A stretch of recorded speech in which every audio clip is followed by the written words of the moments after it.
النهارده هنكمل اللي احنا خلصناه الحصه اللي فاتت اللي بيتكلم عن سعد زغلول. سعد زغلول اخر حاجه اتكلمنا عنها وهي دستور 1923. لما قلنا ان الدستور ده كان بيدي للشعب حاجات ايجابيه وفي نفس الوقت كان عندنا حاجات سلبيه، واللي هو بيدي للحاكم ان هو سلطات واسعه زي الحق في حل مين؟ البرلمان. فبالتالي احنا اخر حاجه وقفنا عندها. بيجي عندي بقى الانتخابات. احنا بعد ما عملنا الدستور قلنا ان الدستور ده كان بيحقق امان الشعب سواء في الحريه او في المساواه. بيجي عندي بقى بعد كده قال لك يجي ثوره او وزاره الشعب. وزاره الشعب دي قال لك بقياده واحد اسمه سعد زغلول. مين سعد زغلول ده؟ رئيس حزب الوفد المصري، فهو كان الرئيس. فقال لك اعملوا انتخابات. الانتخابات دي قال لك ان اجريت انتخابات عامه. حزب الوفد هو اللي اخذ اعلى اصوات كانت موجوده، فقال لك مين رئيس حزب الوفد؟ هو سعد زغلول. يلا مسكوا الوزاره وسميت بوزاره الايه؟ الشعب. الكلام ده امتى؟ في يناير 1924. يعني في شهر كام؟ في شهر واحد. قال لك دي كانت اول وزاره. نيجي بقى من بعدها قال لك في شهر 3 سنه 1924 بيبقى اول برلمان مصري. اول ايه؟ برلمان مصري اللي هو مجلس النواب. فبالتالي ده كان اول برلمان برضه ينتخب. يبقى انا كده عندي انتخابات الوزاره والبرلمان. الكلام ده في شهر واحد وفي شهر 3. كل ده كان سنه كام؟ 1924. انجلترا تسكت؟ قال لك لا. حصلت المشكله او الوكسه. الوكسه امتى بقى؟ قال لك في شهر 2 بالتحديد 19/2 سنه 1924. اللي حصل هناك كان في واحد قائد عام للجيش المصري وفي نفس الوقت كان هو الحاكم على السودان. مين القائد العام للجيش المصري؟ مش احنا اصلا انجلترا كانت بتقول ان هي هتعين ضابط على الجيش المصري؟ يبقى هو القائد العام هو ده. الراجل ده كان موجود في السودان، اغتيل، مات، حد قتله. شكوا في الجيش المصري ان هو اللي يعمل كده، فراح اللورد اللينبي قام راح مطلع قرار. وهو ايه القرار؟ قال لك سحب الجيش المصري من السودان. خرجوا الجيش المصري من السودان. مين المفروض يقبل القرار؟ قال لك سعد زغلول. سعد قال لهم لا، انا مش هطلع الجيش من السودان تماما. ليه يا سعد كده؟ هي دي الاسباب. قال لك لا احنا مش موافقين. فسعد قدم استقالته. الكلام ده حصل زي ما حصل مع شريف لما قال لهم برضه لا وقدم استقالته. الناس دي بقى كانت عامله اعتبار ان سعد هيمشي وعارفين ان هو هيمشي. تاني يوم على طول راحوا عينوا واحد في الوزاره. الله، ده على طول كده في السريع. قال لك واحد كان رئيس مجلس الشيوخ كان اسمه ايه؟ زيور باشا. انت ايه يا عم زيور؟ هما جابوك كده في السريع على طول. قال لك بقى هو اللي ماسك الوزاره ومعاه الناس بتاعته في الوزاره. طب يا زيور هتعمل ايه؟ قال لك قام بقبول طلبات اللورد اللينبي اللي هي كان ايه؟ ان هو سحب الجيش المصري منين؟ من السودان. سحبت الجيش المصري؟ خلاص يا باشا اسحبهم، ما فيش اي مشكله، تمام. وسحبوا. الكلام ده كله كان سنه 1924. قال لك ان سعد زغلول مش هيستمر معانا كتير. سعد زغلول توفى. الكلام ده سنه كام؟ 1927. مات سعد زغلول. فبعد ما يموت قال لك بقى تتوالى الاحداث من سنه 1924 لحد سنه 1930. قال لك معاك قد ايه؟ 6 سنين. في ال6 سنين دول في احداث كتيره حصلت لحد ما بيجي رئيس وزراء جديد. وهو مين؟ واحد اسمه اسماعيل صدقي بيعمل وزاره جديده. بس كل واحد بيجي عايز يعمل لنفسه حاجه. فاسماعيل صدقي قام جاي وقال لك اول قرار هعمله. هو ايه يا اسماعيل؟ الكلام ده كان في شهر يونيو سنه 1930. عملت ايه؟ قال لك نشيل الدستور اللي كنا عاملينه اللي هو 1923 ونعمل دستور جديد سنه 1930. قال لا طب ماشي احنا معاك للاخر. الدستور ده بتاعك ده بينص على ايه؟ قال لك حاجتين. اعطى سلطات كتيره جدا للملك واهدر حق مين؟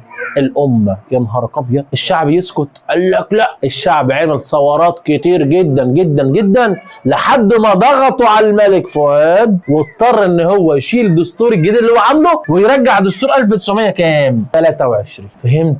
يبقى انا كده دستور 1930 ده هو اعطى للملك ايه؟ مزيد من السلطات واهدر سلطه الايه؟ الامه وحقوقها في مواضع كتير جدا كانت موجوده. يبقى هو اهدر. يبقى مين الاحسن؟ دستور 1930 ولا 1923؟ 1923. رغم ان هو كان مدي للملك حق في حل البرلمان ولكن هو ده كان احسن. ليه؟ لانه كان مدي للامه الحريه والمساواه. خلصنا من الدستور؟ قال لك بعد ما الدستور بيخلص بتيجي مشكله تانية وهي تعدد الاحزاب. المفروض ان الاحزاب دي لما تتعمل يبقى ليها كحاجه او ليها كهبه نيابيه. قال لك لا، ده الاحزاب تعدد الاحزاب. عارفين الاحزاب اللي ايه؟ لو مثلا حزب الوفد، حزب النور، حزب الحريه والعداله، حزب مستقبل وطن، اي حزب تعمل. الاحزاب دي المفروض تكون معموله علشان خاطر ايه يا استاذ؟ قال لك علشان خاطر تزود الحياه النيابيه شويه، عشان خاطر الناس يبقى عندهم وعي اكتر. قال لك لا، ده هي ما عملتش اي حاجه للحياه النيابيه. ده كانت عباره عن اداه موجوده في ايد الملك وفي ايد مين؟ وفي ايد بريطانيا. يعني اللي عايزين يوصلوا الملك عن طريق الاحزاب، اللي عايزين يوصلوا لبريطانيا عن طريق الاحزاب، ولكن بقى العكس، بريطانيا عايز توصل حاجه للشعب، الاحزاب هتعملها، كانت عباره عن اداه، الملك عايز يعمل حاجه للشعب، الاحزاب تعملها. انت فاهم حاجه؟ يعني الاحزاب كانت هي الاداه اللي بتخلي الشعب يروح يمين وشمال. انت متخيل الكلام؟ يعني الاحزاب كان ليها لازمه؟ قال لك لا، لم تؤدي لاصراء الحياه النيابيه، لانها كانت ايه؟ قال لك لانها كانت اداه للقصر الملكي وبريطاني لتحقيق مصالحهم دون النظر لمصالح مين؟ الشعب. يعني مصالحهم اولا، الشعب يجي في المرتبه ثانيا. خلاص، فالاحزاب تعددت. طب نعمل ايه؟ بريطانيا بقى في الوقت ده قالت لك بص احنا زهقنا. زهقت من ايه يا بريطانيا؟ بعد الحرب العالميه الاولى اللي خلصت سنه 1918 بريطانيا داخله على حرب ثانيه، الحرب دي اللي هي الحرب العالميه الاولى اللي كانت هتبقى سنه 1939. دي الحرب العالميه الثانيه اللي هتبدا. فبريطانيا قالت لك بص انا خايفه من الشعب ده. الشعب ده هيعمل ايه يا بريطانيا؟ قالت لك هيعمل ثورات كتير واحنا مش فاضيين، احنا كل شويه هنجيب الجيش عشان نسكت الشعب، لا احنا مش فاضيين لكل ده. طب نعمل ايه؟ قالت لك تعال. سعد زغلول فين؟ مات. مين اللي مسك مكان سعد زغلول؟ واحد اسمه مصطفى النحاس. مصطفى النحاس؟ قال لك مصطفى النحاس هو اللي مسك حزب الوفد. قال لك هاتوه، مش ده اللي بيمثل الشعب دلوقتي؟ هو اللي مسك بعد سعد زغلول، هاتوه يا عم مصطفى. قال لهم نعم. قال لهم احنا زهقنا من الشعب المصري. قال لهم مفيش مشكله، عايزين تعملوا ايه؟ عايزين نعمل معاهده 1936. نعمل معاهده. استنى يا استاذ كده لو سمحت، هو سعد زغلول لما ميلنر جه قال لك المفاوضات انتهت بايه؟ بعقد باتفاقيه ايه؟ معاهده اللي الشعب ما وافقش عليه. هنا مصطفى النحاس وافق على المعاهده لان المعاهده كان فيها ايه؟ نصوص وكان فيها نتائج. طب ايه اسباب المعاهده؟ زي ما احنا عارفين قال لك اضطرت بريطانيا لعقد معاهده مع مين؟ مع مصر. ليه؟ لانها كانت خايفه ان هم يعملوا ايه؟ ثوره جديده في الوقت اللي بريطانيا كانت هتخش فيه ايه؟ حرب عالميه جديده اللي هي الحرب العالميه الثانيه اللي بيخش فيها هتلر. فبالتالي احنا لازم نجاهد. طب يلا يا بريطانيا عايزه تعمل ايه؟ قال لك عندي 6 نصوص و6 نتائج. احفظهم ازاي؟ قال لك بص معايا. 1 جلاء القوات البريطانيه عن القاهره وجميع الجهات ما عدا قناه السويس. ممكن حد يقول لي ليه ما عدا قناه السويس؟ عشان مصالحهم. بس في النتائج هنا قال لك حاجه حلوه قوي بس لما نوصل لها. يبقى كده هم مشوا من كل مصر ما عدا مين؟ ما عدا قناه السويس. طيب ماشي، ما ده حاجه كويس. يبقى معنى كده ان هم يمشوا عسكريا اهو، ما عادش غير منطقه واحده. طب 2 تقوم مصر بوضع موانيها ومطاراتها نعم تحت تصرف انجلترا اذا حاربت. يعني لو انجلترا دخلت في الحرب احنا نديهم المطارات والمواني والطرق كمان تحت امرها. كل ده ليه؟ قال لك عشان تحارب انجلترا، تخليها تحارب كويس. نعم ماشي ما علينا. طيب رقم 3 تشوف بقى الكارثه الكبيره. الحكومه المصريه تتعهد بانهم تعمل لهم 4 حاجات اللي هم ال4. قال لك السكنات والمعسكرات والطرق والكباري. كل ده في الحرب عشان تعرف تحارب. يبقى الحكومه المصريه هتعمل لهم سكنات ومعسكرات وطرق وكباري. قال لك مكان للجنود يترزعوا فيه. لا بالسه. رقم 4 بريطانيا بقى هتعمل لنا حاجه. اكيد احنا مش هنعمل لك كل حاجه يا بريطانيا. قالت لك رقم 4 مساعده بريطانيا لمصر ان هي تنضم لعصبه الامم. ايه عصبه الامم دي يا استاذ؟ اللي هي حاليا باسم الامم المتحده. يعني مصر هتبقى امه متحده. يعني معنى كده ان مصر استقلت، يعني معنى كده ان مصر دوله ذات ايه؟ سياده عظمى. الله، طب ما دي حاجه كويسه. طيب رقم 5 و6 ممكن نكون عارفينهم. قال لك 5 استمرار اداره السودان وفقا لاتفاقيه الحكم السوداني اللي كانت سنه 1899. معانا دي عارفينها. طب رقم 6 قال لك ان تسري المعاهده لمده 20 عام. يبقى المعاهده تفضل موجوده لمده 20 سنه. بس ركز معايا كده، هو مصطفى النحاس ده هو مش المفروض يكون وزير في الدوله علشان المعاهده تتنفذ؟ هل هو كان وزير ولا رئيس حزب؟ كان رئيس حزب لسه ما بقاش وزير. ما ينفعش يوافق عليه. ايا كان ركز بقى معايا. يبقى دي النصوص. يبقى تعالى نقول نصوص تاني. اولا جلاء القوات البريطانيه عن مين؟ وجميع ايه؟ ما عدا مين؟ الله ينور عليك، ما عدا قناه السويس. 2 تقوم مصر بوضع موانيها ومطاراتها وطرق مواصلات تحت تصرف انجلترا اذا حربت، لو دخلت حرب. طيب 3 تعهد الحكومه المصريه ببناء سكنات ومعسكرات وطرق كباري. طيب 4 ضيف صالحنا مساعده بريطانيا لمصر الانضمام الى عصبه الامم. استمرار اداره السودان وفقا لاتفاقيه الحكم الثنائي كانت سنه 1899 وتسري المعاهده لمده 20 عام. في 2 عارفهم سهلين كده كده هعرفهم، وفي 4 هم دول اللي عايز اعرفهم. جلاء القوات البريطانيه عن القاهره وجميع الجهات ما عدا قناه السويس، دي سهله، يبقى هم هيمشوا من مصر كلها ما عدا قناه السويس، سهله اهي. طب الثانيه قال لك ان هم الموانئ والطرق والمطارات تحت تصرف انجلترا اذا حاربت. الثالثه ان الحكومه تعمل لهم سكنات ومعسكرات وطرق وكباب. طب الرابعه ان انجلترا تساعد مصر انها تنضم لعصبه الامم. الخامسه الاتفاقيه الحكم الثنائي. السادسه تسري المعاهده لمده 20 عام. سهلين اهو. من النصوص اللي هجيبها هلاقي النتائج موجوده عندي شبيهه شويه. طب ما تيجي نجيبها كده. مش انا عندي ان هو جلاء القوات البريطانيه قال لك يبقى معنى كده انتهاء احتلال مصر عسكريا. طب ما خلاص ده معروف، بس ما عدا مكان واحد قناه السويس قاعدين فيه متربصين هناك. لا مش متربصين لينا يعني، عشان خاطر لو حد هجم على مصالحهم ولا حاجه قاعدين هناك. طب 2 الغاء الامتيازات الاجنبيه وفقا لمؤتمر اتعمل، وده كان المؤتمر الحمد لله اللي نصفنا، مؤتمر اسمه مؤتمر مونترو سنه 1937. المؤتمر ده اللي نصفنا وقال لك الغاء الامتيازات الاجنبيه اللي كان عاملها اسماعيل، امتيازات اجنبيه تمام. والناس اللي بعد. رقم 3 حريه مصر في عقد اي معاهدات مع اي دوله. مش كان في تصريح 28 فبراير بيقول لك ان انجلترا هتدافع عن مصر ضد اي مين؟ احتلال. ده سيبك من التصريح، احنا في المعاهده. المعاهده قالت لك مصر ممكن تعمل اي حاجه هي عايزاها بس بشرط ما لم تعترض مع المعاهده دي. يبقى هي لو ما اعترضتش، لو هتعمل اتفاقيه مع اي دوله بس ما تعترضتش مع المعاهده مفيش مشكله، اعمليها براحتك. عشان ما تخالفش. رقم 4 دي اللي تهمني قوي، تقويه الجيش المصري لكي يتمكن من الدفاع عن قناه مين؟ بمفرده. طب لو احنا قدرنا ندافع عن قناه السويس بمفردنا ايه اللي هيحصل؟ انجلترا هتاخد حاجتها وايه؟ وتمشي. يبقى ده كان نتائج حلو، يعني انتوا هتمشوا اهو. طيب رقم 5 انضمام مصر الى عصبه الامم، دي معروفه. الاخيره قال لك عوده الجيش المصري الى السودان. الجيش المصري هيرجع تاني الى السودان زي ما كان. هو الجيش المصري طلع من السودان امتى؟ لما سعد زغلول استقال وقال لهم لا، وجه زيور باشا هو اللي وافق ان الجيش المصري يخرج من السودان. يبقى تعال نقول النتائج تاني. اولا انتهى احتلال مصر. 2 وفقا لمين؟ سنة 1900.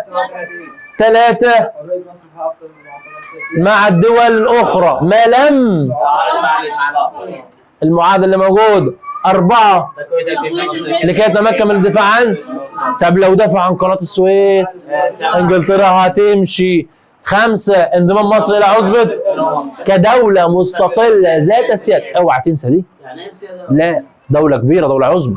طيب 6 عودة الجيش المصري الى السودان. يبقى انا كده عندي نصوص ونتائج. انا من وجهة نظري هي صعبة شوية ولكن هتتحفظ بسهولة. والله هتتحفظ بسهولة. ليه؟ لانهم مرتبطين ببعض. هنسيبهم شوية وهنرجع لهم تاني ونشوف دماغكم هتبقى لسه معايا ولا لا. بعد المعاهدة دي بيجي عندي بقى المشكلة الثانية. قال لك تغيرات داخلية ودولية. مش انا كان عندي الملك فؤاد هو اللي ماسك الدولة، اصبح عندي واحد جديد اسمه الملك فاروق.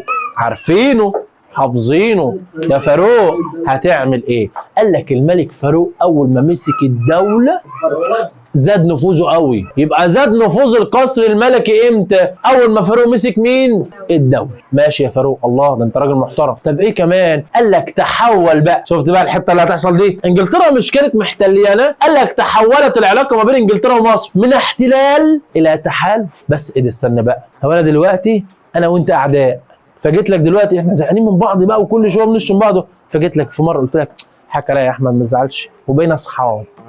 انت راجل صالح دلوقتي وشفت ان انا صاحبتك، بس انا من جوايا مصاحبك عشان خاطر مصلحه. اوبا، يبقى انجلترا عملت ايه؟ هقول لك تحول اهو من احتلال الى تحالف. كل دي تغيرات داخليه. يا سلام عليك. طب الدوليه بقى، قال لك للاسف قامت الحرب العالمية الثانية سنة 1939 وفضلوا يضربوا ببعض دول الحلفاء ودول المحور.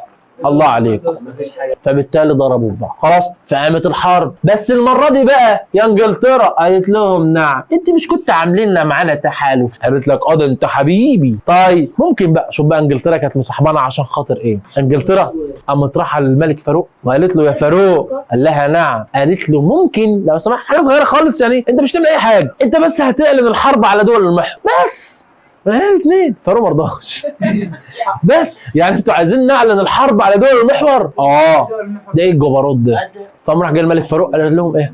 بس يعني انتوا عايزين اعلن الحرب على دول زي الدوله العثمانيه والدوله اللي هي المانيا، لان المانيا كبيره ودول كتير كانت موجوده في دول المحور. فاروق قال لهم لا، رفض. ليه يا فاروق؟ لانه كان بيتبع سياسه اسمها سياسه ايه؟ وتجنب ويلات الحروب. يبقى هي كده انجلترا كان نواياها ايه؟ مش كانت تحالف. يبقى هي كانت بتحالفنا عشان خاطر ايه؟ مصلحه. عشان خاطر احنا نروح نعلن الحرب عشان يقولوا ده مصر اللي اعلنت الحرب، يجوا يضربوا فينا وهم يضربوا بعض بقى. قال لهم لا يا باشا. فالعلاقه اتحولت بقى، اضطربت العلاقه مره اخرى. يبقى العلاقه لما اسال السؤال هنا، يبقى العلاقه اضطربت ليه؟ هو قايل له لان انجلترا طلبت من الملك فاروق ان هو يعلن الحرب على دول، كان رفض الملك فاروق قال لهم لا، رفض. ليه؟ لانه كان متبع سياسه اسمها سياسه ايه؟ ويلات الحروب. تجنب ويلات الحروب. خلاص؟ يبقى كده لما اقول انجلترا كانت عامله ايه؟ قالوا كانت زي الزفت، بتاعت مصلحتها بنت كده اهو. يبقى كده نقوم قايل له اضطربت العلاقه بين انجلترا والملك فاروق بقى ومصر وخلاص. ليه اضطربت العلاقه يا محترم؟ اقوم قايل له بسبب طلب انجلترا من الملك فاروق اعلان الحرب على دول المحور. هل وافق الملك فاروق؟ لا، رفض الملك فاروق لانه بيتبع سياسه اسمها سياسه ايه؟ تجنب ويلات الحروب. الملك فاروق ما رضاش، فانجلترا تسكت؟ لا، احنا قلنا قبل كده ان المعاهده دي لن تسري الا اذا الاستاذ مصطفى النحاس لازم يتعين ايه؟ وزير. فقامت رايحه بريطانيا بقى بتتلكك للملك فاروق. يا فاروق، لو نعم ممكن تعين مصطفى النحاس وزير؟ قال له حاضر من عينيا وسكت. يا فاروق، نعم ممكن تعين مصطفى النحاس وزير؟ قال لهم حاضر وسكت. يعني بمعنى صح بيماطل. انجلترا هتقول مره واثنين وثلاثه، هتيجي في الرابعه قالت له تعالى يا فاروق. نعم. انجلترا بقى ما قالتلوش تعالى. انجلترا قامت رايحه عامله ايه؟ قامت رايحه للقصر بتاعه وقامت رايحه محوطاه بالدبابات. هتوافق ولا لا؟ انت هتعين مصطفى النحاس ولا مش هتعينه؟ قال لهم لا، هو انا ما كنتش معينه، ده انا معينه من ساعه ما انت قلت.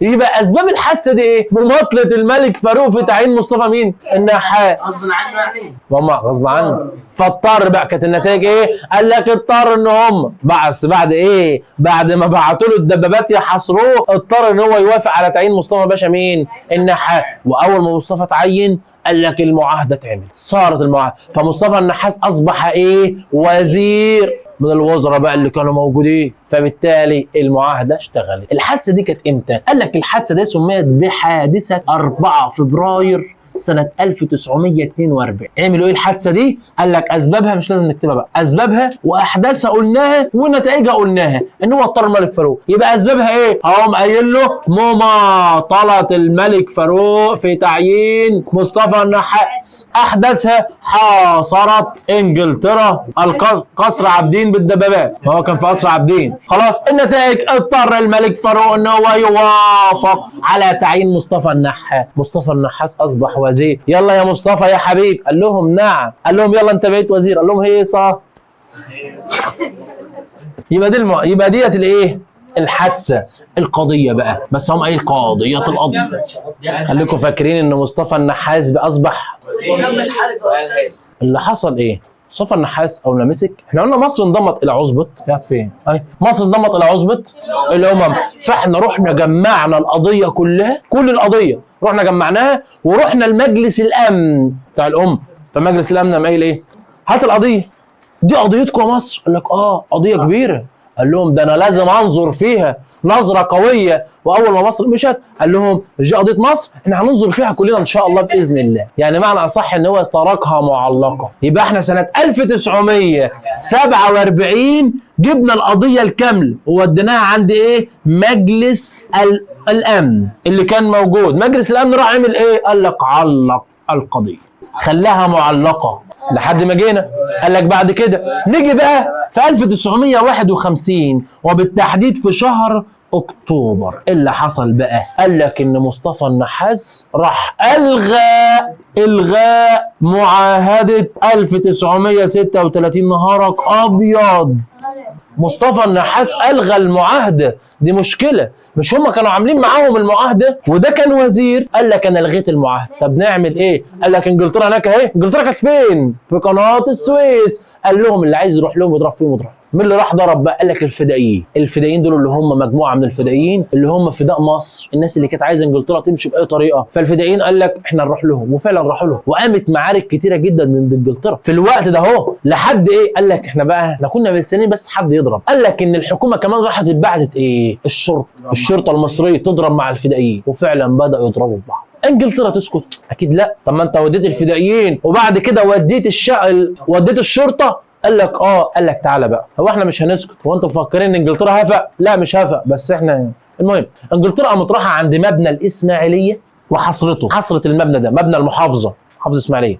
وقفت هناك وقالت لهم لازم تنزلوا الاسلحه بتاعتكم. بتقول له الشرطه المصريه ما نزلتش سلاحها. انتوا عارفين الكلام ده كان امتى؟ كان في 25 يناير سنة 1952. الشرطة المصرية رفضت ان هي تنزل اسلحتها، وقال لك مات عدد كبير جدا من الجانب المصري، تشهد عدد كبير جدا. وبعد كده اخذوا من التاريخ ده عيد الشرطة. عرفت عيد الشرطة جه ازاي؟ عيد الشرطة سنة 1952 ده عيد الشرطة، اصلا كان عيد الشرطة، انما 25 يناير دي الثورة.